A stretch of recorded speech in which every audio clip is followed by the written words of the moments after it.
In this video, we're going to go through the money glitches that work in patch 1.3.2 that came out on October 5th, 2021. Subscribe to the Linus Wilson channel. We give you the secrets to crush Assassin's Creed Valhalla. So the patch notes for 1.3.2 said they were going to nerf the shop glitch in the Siege of Paris DLC. And that was a glitch that we brought to you first here on the Linus Wilson channel. And they did nerf it, but they didn't totally nerf it. So it used to be that you could buy from one vendor in England, Norway, or Ireland, and then you could buy from all 5 vendors whatever they had, including like scrolls of knowledge to get more skill points or whatever resources you need, like iron, titanium, leather, or whatever, depending on your settlement level, depends on how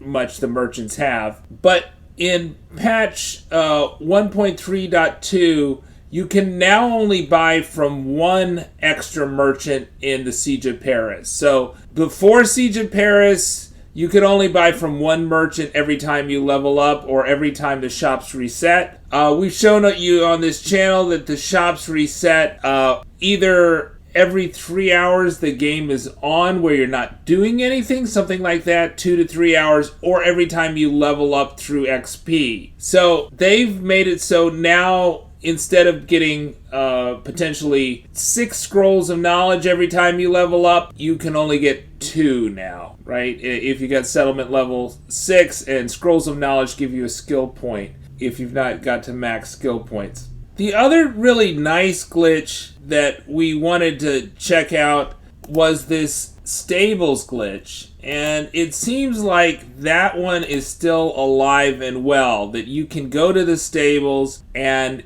if you have enough money to buy the most expensive bird or most expensive horse, you can set up in your options menu. You go to interface, hold alternative, pop up, and that allows you to buy all the horses and the birds that are at the stables, which should be either at your settlement or possibly in Siege of Paris or Ireland, that you can buy up all the birds for nothing. It's not going to cost you any silver. So that's a pretty cool glitch. That being said, you know, the coolest birds and the coolest mounts are sold through Retta or the Helix store. But still, it's nice to have them all without spending any silver, especially when silver is tight. The other thing that the patch notes mentioned was that in Siege of Paris, they're not going to allow you to buy the tattoos multiple times, which was actually kind of annoying. I don't know what you can do with multiple tattoos of the same tattoo. So now they've fixed it so that the inventory of the merchants in Siege of Paris will reflect the fact that you've already bought out all their tattoos and their cosmetic items. So in terms of the money farming opportunities we had prior to 1.3.2, those all seem to be intact. So the turtle pond north of Eivor seems to be just as well stocked, just as the Jor River seems to be just as well stocked. I would also recommend there's a turtle pond that is just west of the big turtle pond, which also has a titanium in it. I would recommend checking that out. It also seems like all the titanium farming spots that I've been frequenting are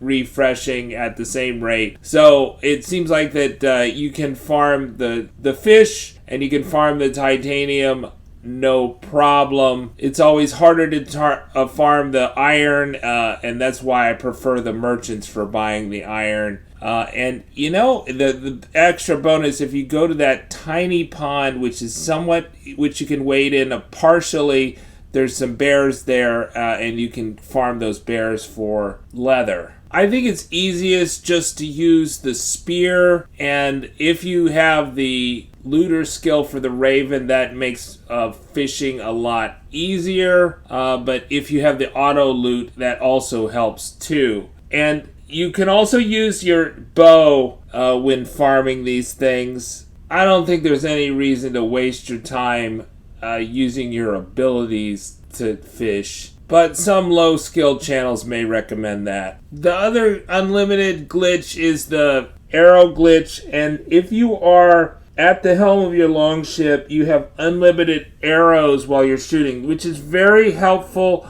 for fishing via ship, and that was one of the ways that I got the swordfish trophy in this game. But it also makes plenty of bank. I highly recommend doing the Lost Books quest in Ireland, and the river there by the nearest fast travel is totally stocked, and you should make several hundred very easily without losing any arrows at the helm of your longship because you have unlimited arrows. Finally, if you want to get Odin's spear early, you need to glitch through walls, and the wall glitch is still working very well. You can see me glitching through the ground there and falling to Eivor's death.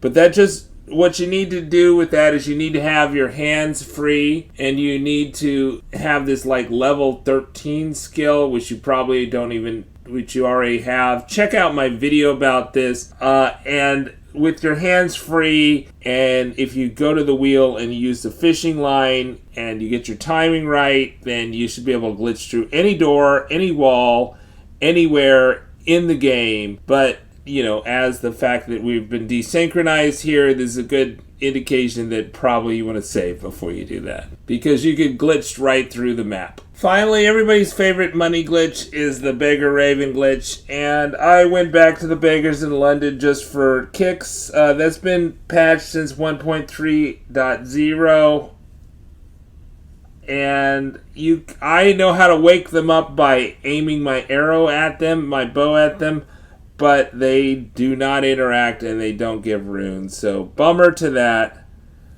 Subscribe to the Linus Wilson channel. We give you the secrets to crush Assassin's Creed Valhalla. Check out the links in the description and the pinned comment for more details about all these infinite money glitches.